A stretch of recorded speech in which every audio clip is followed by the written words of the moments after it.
This is a continuation of the previous video. The next block of component of IoT is data management. As I told in the previous video, we are able to extract the data through a sensor from the environment, and the data is sent through the internet with help of any gateway. Then the data that we are collecting is called as raw data. It does not have any meaningful information. For example, you consider the application is your webcam. If the webcam will capture the videos then and there, but if you're going to store the data of an empty space, then it is of no use. So the raw data has to be converted into a meaningful information, which is called as data management. The other example what I can tell you is the same example of agriculture management system, where we are measuring the soil moisture level, then water content level, and whatever it is. If you're going to store all the data time to time, it is of no use. So it has to do some data analytics, that is called as data management. So the level of the moisture content has to be compared with the normal value.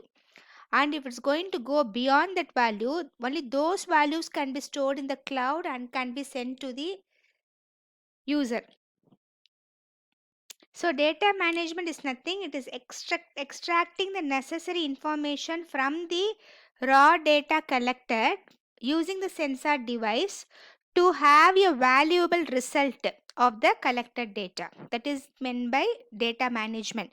This data management can be done with help of a software in the cloud itself. I will tell you what this cloud is in the cloud itself. Otherwise, you can use the processor what I explained you previously.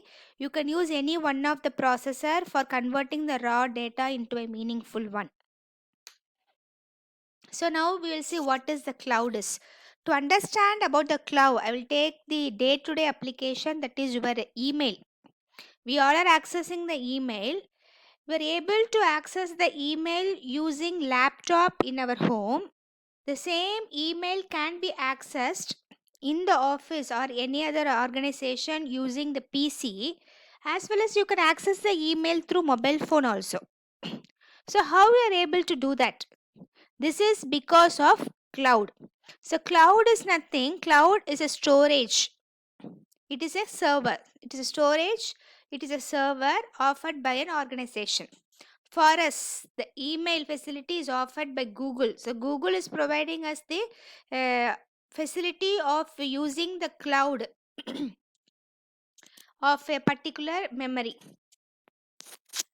So the cloud is nothing, it enables a user to access the same file. So this email can be accessed in our home, organization, at any place if the internet is available.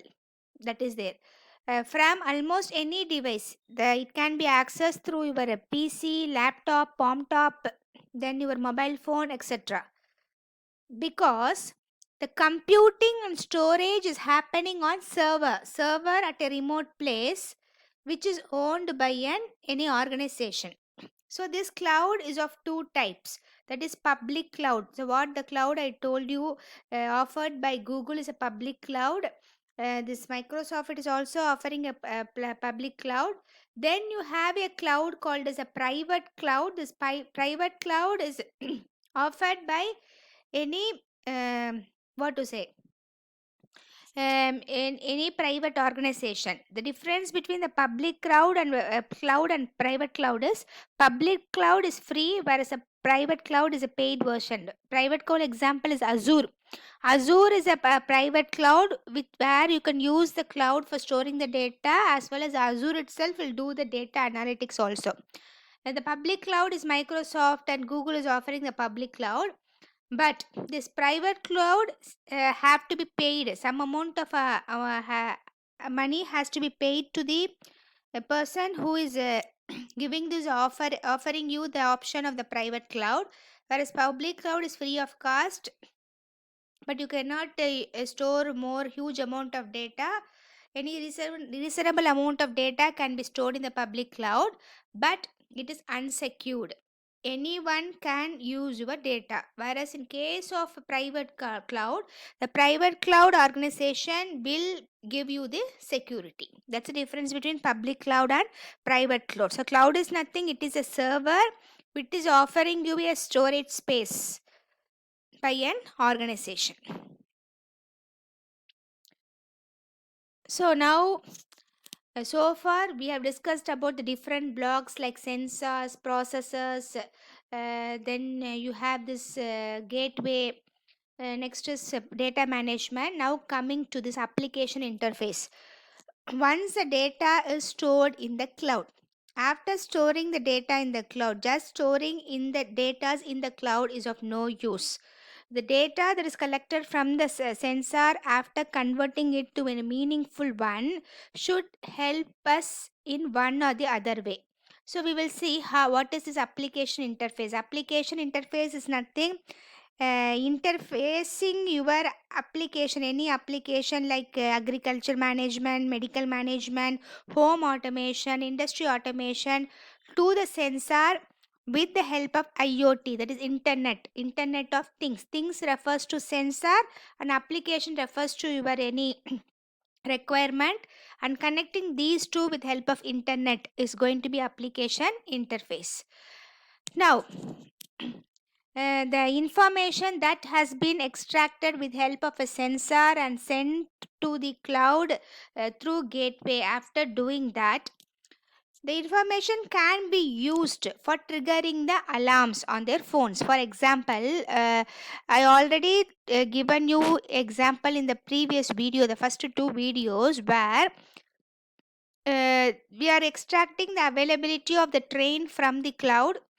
The train is cancelled. In such case, the alarm has to be preponed, and the alarm can be given through the phone to a person. So it is called as notification. Same way, if the moisture level is going to go below some particular value, so farmer can be sent a notification. So on. So the data, the extracted data, after converting into a meaningful one, should able to give notification through phone, email or text. That's what is given here. Information needs to be available to the end user. The end user can be a machine, the end user can be a human. Next is, the user sometimes need an interface which actively checks their IoT system. That is, sometimes we need to check our system. That is, when a camera is installed in our home, if you want to access the video, that can be possible with help of a web server. That facilities also is IoT should be providing us. The IoT should not be a one-way communication. It should give us two-way communication. We will see what is meant by the both the way of communication. That is, the IoT is measuring the temperature of a refrigerator with help of a sensor, and it is giving a notification to a person through email or mobile phone. This is one-way communication. If the IoT is able to do only this, it is of no use and it cannot be called as a smart system. The IoT should be able to provide you both the communication. That is, IoT should also able to control the temperature of the refrigerator through mobile phone. So that is called as two-way communication. So that's it about the building block of IoT and the fundamental components of an IoT. Having known about what is IoT, its building components, we will discuss about the advantages and disadvantages now.